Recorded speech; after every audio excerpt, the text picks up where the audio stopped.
there's another little documentary that I want to discuss, which is about the North and South Pole. And I know I've been watching a lot of documentaries, which is causing me to make videos. So if that's bad, I'm sorry, but it's making me think a little bit, and it makes me think about environmental ethics a lot because that's one of the subjects of or branches of philosophy, smaller branches that I'm really interested in. But this was a documentary of a guy who basically has researched and studied the poles pretty much most of his whole life and lived there.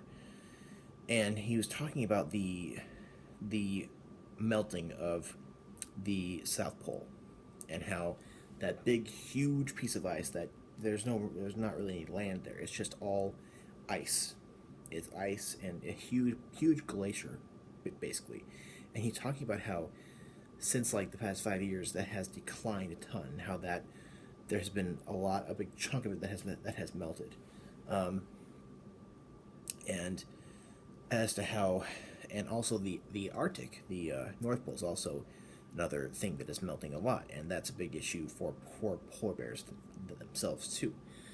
It's a big issue for penguins and all other kind of wildlife, walruses too, and all these different kinds of wildlife that need the ice to actually live.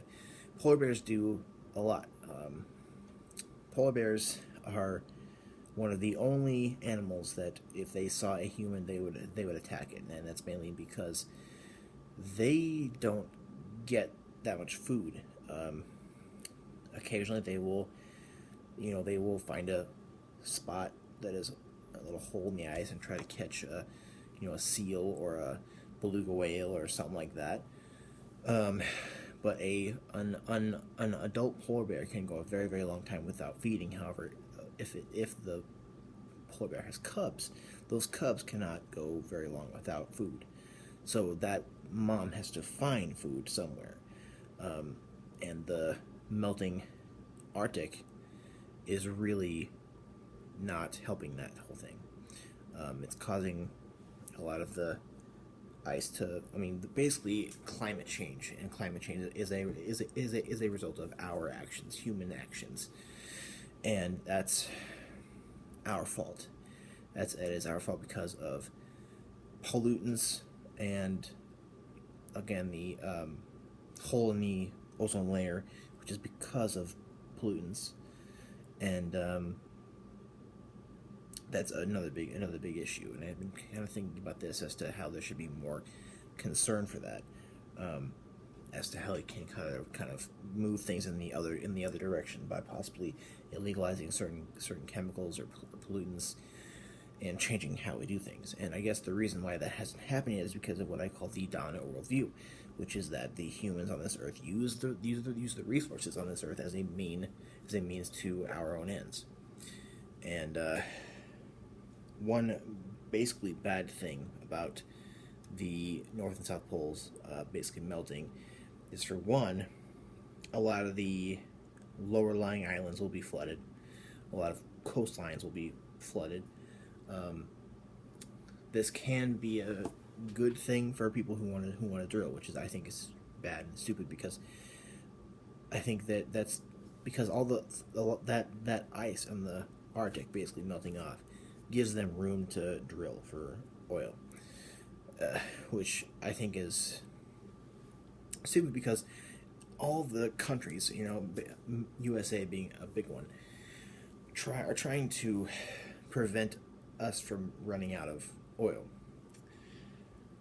when we have a couple of options where we can go without it. And again, things like hybrids and ethanol are not perfect. However, they are better and they give off less carbon emissions.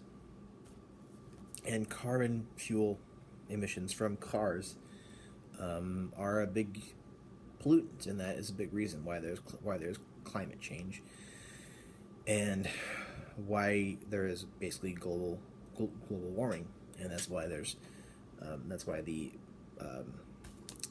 poles are melting. That's one of many reasons, but the main reason is pollutants from chemicals and basically and a lot of because of vehicles, cars, and there's a lot of different really a lot of different issues. But one thing I think that we should try to, I guess, move things in the other direction. I think it's also a very dumb thing how some people try to deny climate change, try to deny that the poles are melting, and I think it's pretty much global warming and climate change are basically facts now. That's kind of like denying gravity. To deny that the poles are melting, and that's causing bad things for us, but it's also causing bad things for the um, animals living there. And I think we should try to move climate change in the other direction because of just for their sake themselves. I think we should. I think Karl Marx had a very good point in that we should have a currencyless government where no one corporation can try to maximize profit or capital. And I think that's part of what's part of well, there's consumerism and corporate greed, which is probably part of what's causing this because the corporations and the government are part of what are causing this because it's all about trying to maximize profit and capital, and there's no real other, I guess, concern there. I think that's a pretty big issue. So.